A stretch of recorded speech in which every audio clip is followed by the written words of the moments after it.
Mrs. Upston and Mr. Potaka here for the first 15 minutes. Mr. Potaka, for any relevant questions. So if you want to make a brief opening comments, and then we'll go to Ching. Great. Thank you, Mr. Chair. Colleagues, I'll make some introductory statements and then I shall hand to my colleague, Minister Potaka. So it's great to have the opportunity to meet you and go through the 2025-26 estimates for social development. Clearly, my highest priority as the Minister for Social Development and Employment is to support more New Zealanders into work, while ensuring those who generally can't work are able to draw on state support if they need it. Having a job, we know, is the best way to lift themselves and their families out of hardship. And our families, communities and economy are better off when more people are in work. I'm of course committed to the target to reduce the number of people on the job seeker benefit by 50,000 by 2030. And in spite of the constrained economic circumstances, I have, through Budget 2025, secured significant funding aimed at achieving our goal of moving more people off the job seeker benefit into work. Our Budget 2025 confirms funding for MSD's multi-year transformation program to modernise New Zealand's welfare system. This is a program of work that was started under the previous government and continuing under ours. The initiative will overhaul systems, simplify processes and redesign services to be more people-focused. Investment will modernise technology and business operations, boosting efficiency, reducing costs and minimising risk.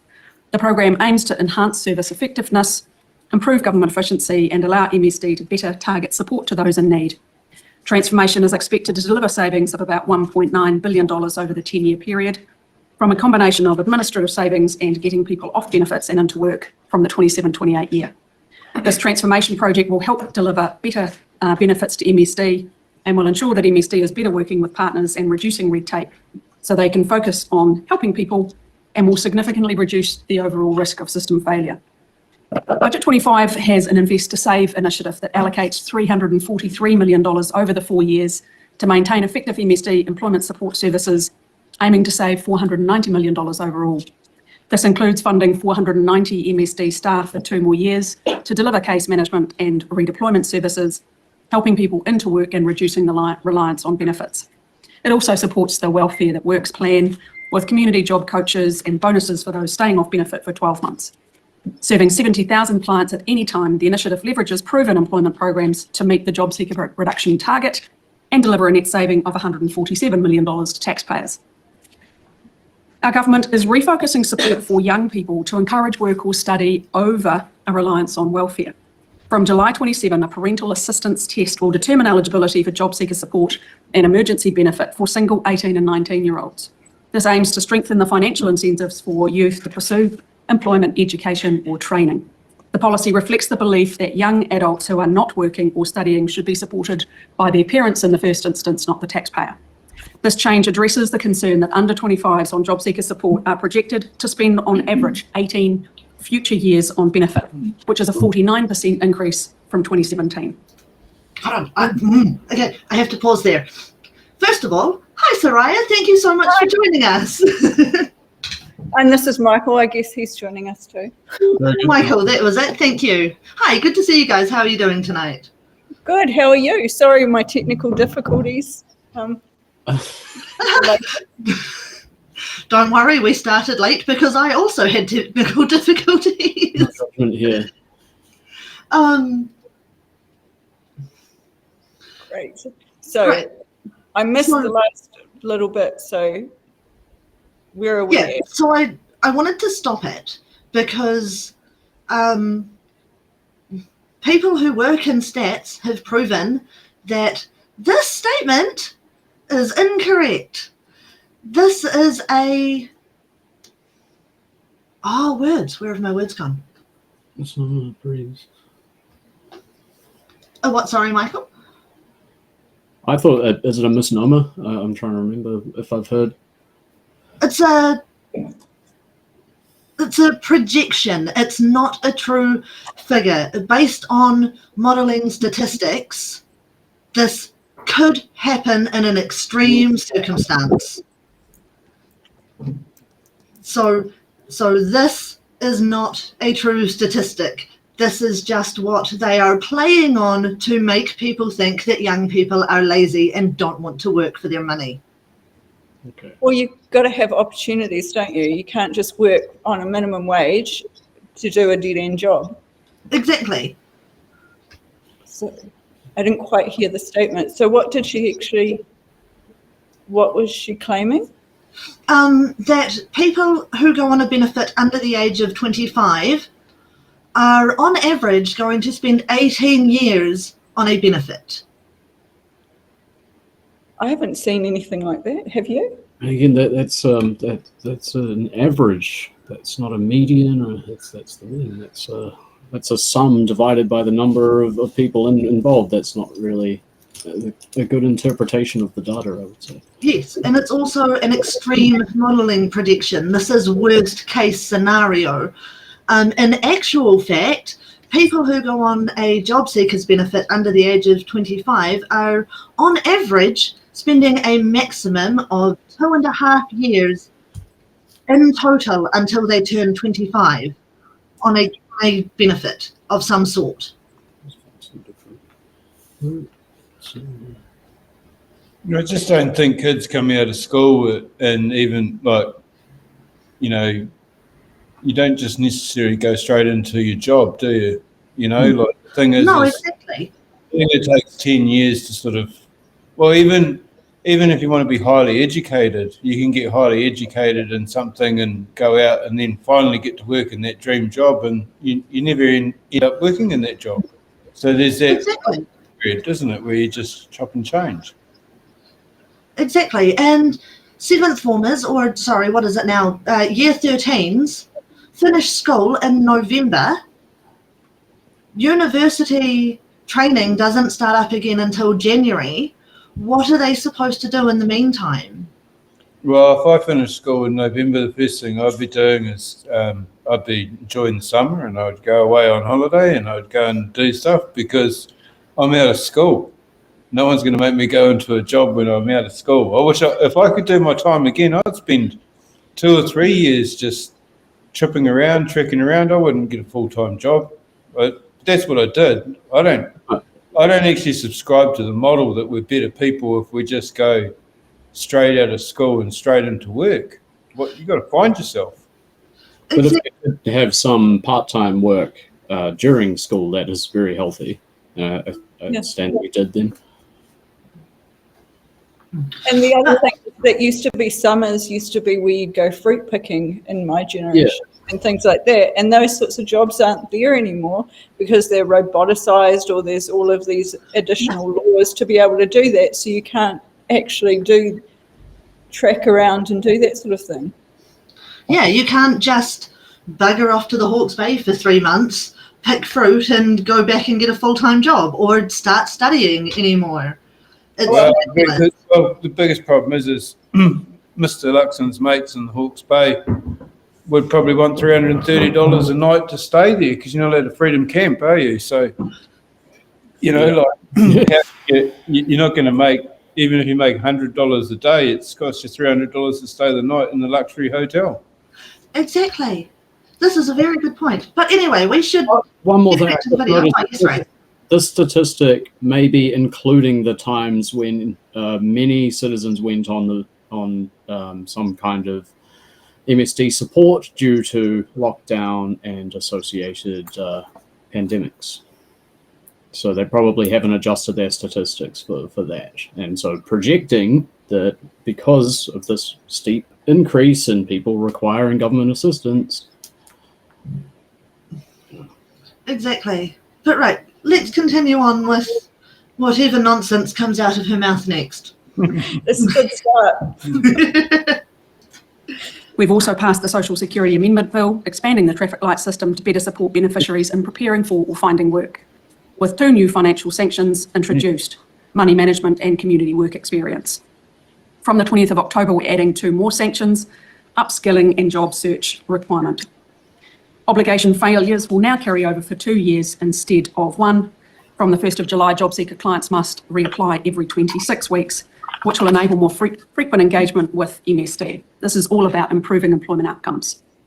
There are encouraging signs that the welfare reset and stronger job seeker obligations are yielding results.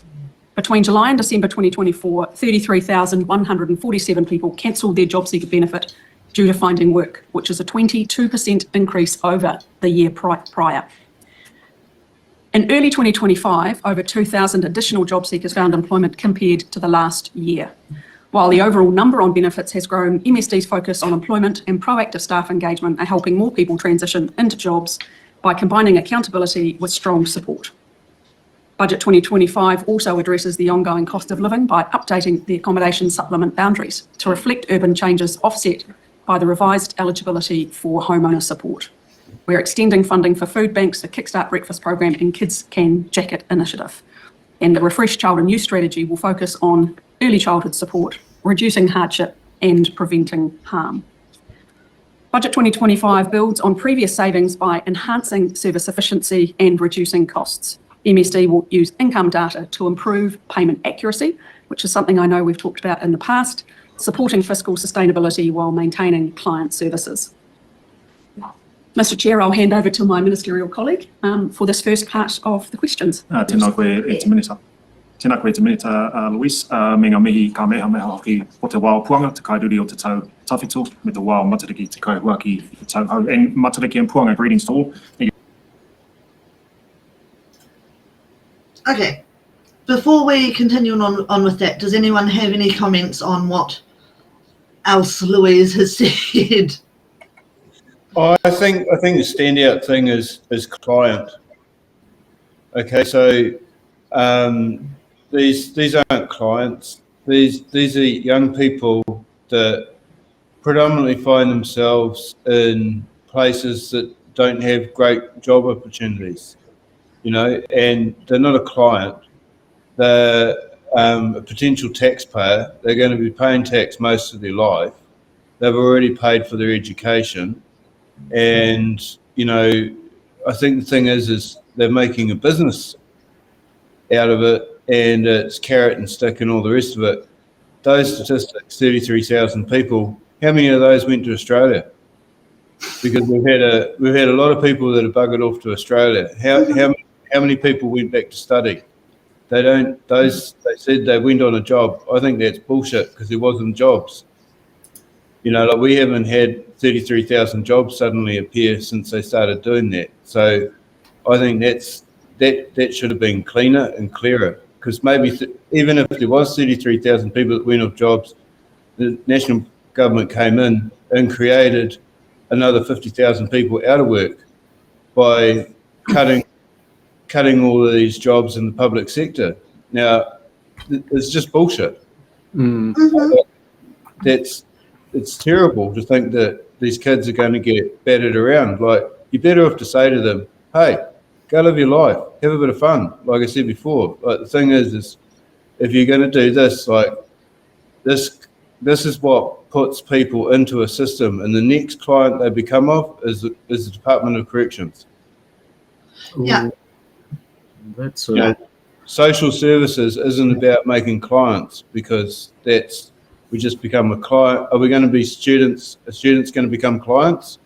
Well, I know when my marriage split up and then I was on a benefit for a while, they made it so difficult because they turn around and they go, oh, well, we overpaid you, even though I disclosed everything, nothing had changed, but they hadn't accounted for something. Then I owed them money for, even though I was already struggling. And then you try and get a job and you can only get a part-time job, and then it's like you've either got to survive on a 25-hour-a-week job and get the benefit, or they don't actually let you transition because they're just so intense in their following up and statistics, and it's like there's no flexibility, and there's like people and make sure that they're into a good employment.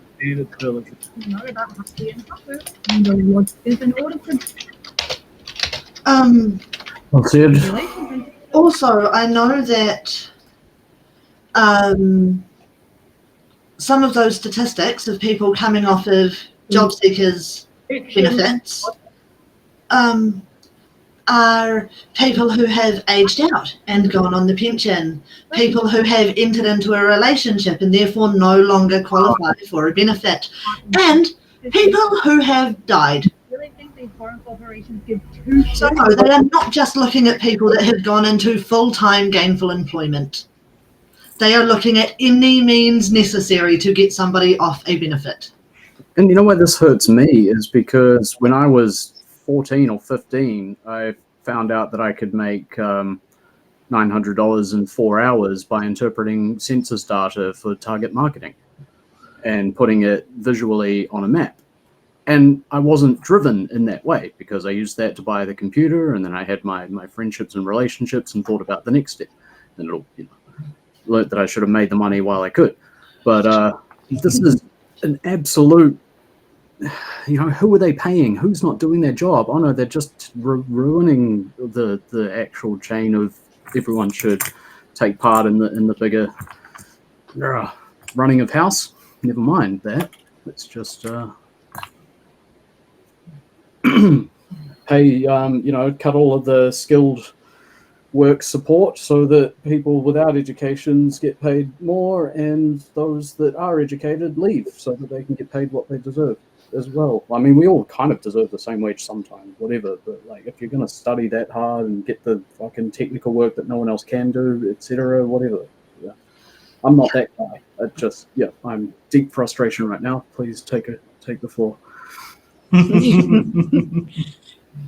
Well, it's hard not to be frustrated at it. These are people that are they're going through a hard time, whether that's just getting into the workforce or whether it's just, trying to get back on their feet after they lose their job or what they wanted to do didn't work out. And it's like, why are we hating on people that are in a bad spot?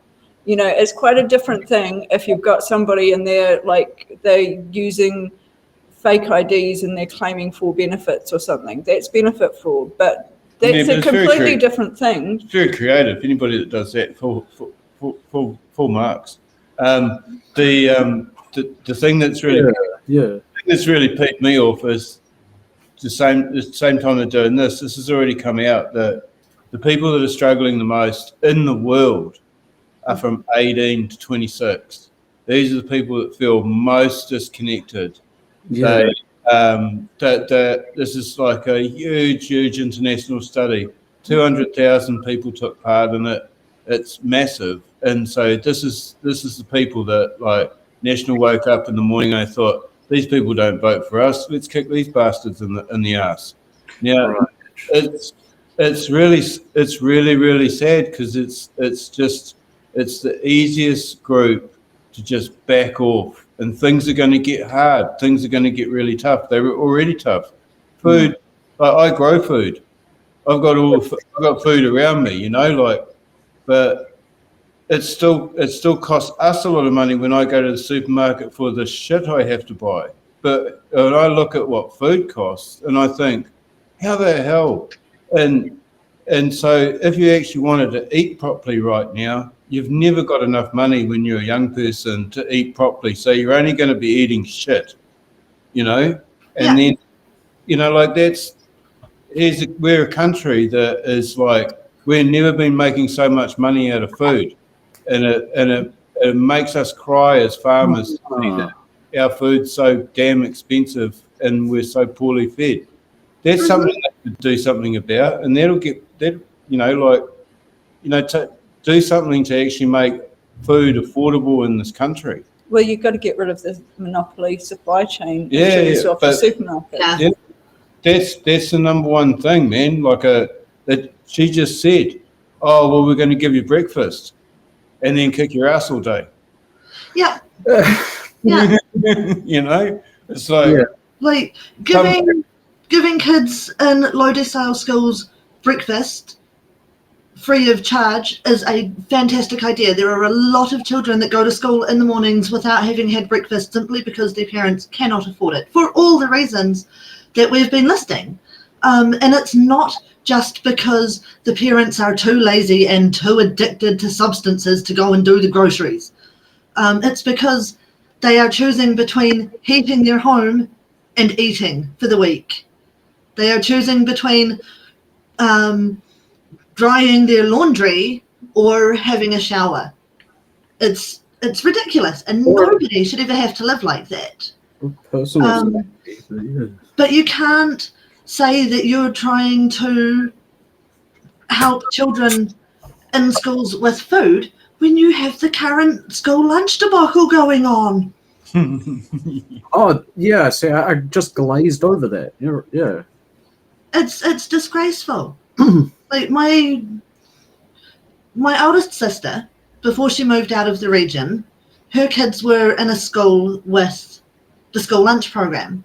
And this is prior to it being made over. And the girls loved it. They thought it was the greatest thing in the world, right? They got butter chicken. They got, that's the only one I ever remember because that's what they were most excited about. And now my sister has moved out of the region, obviously taken her kids with her. And the girls are now in a school that is not in the school lunch program because they have a garden to table program at their school because it is a very rural school. And my sister has said that she is so glad with the changes that her kids are not eating that shite.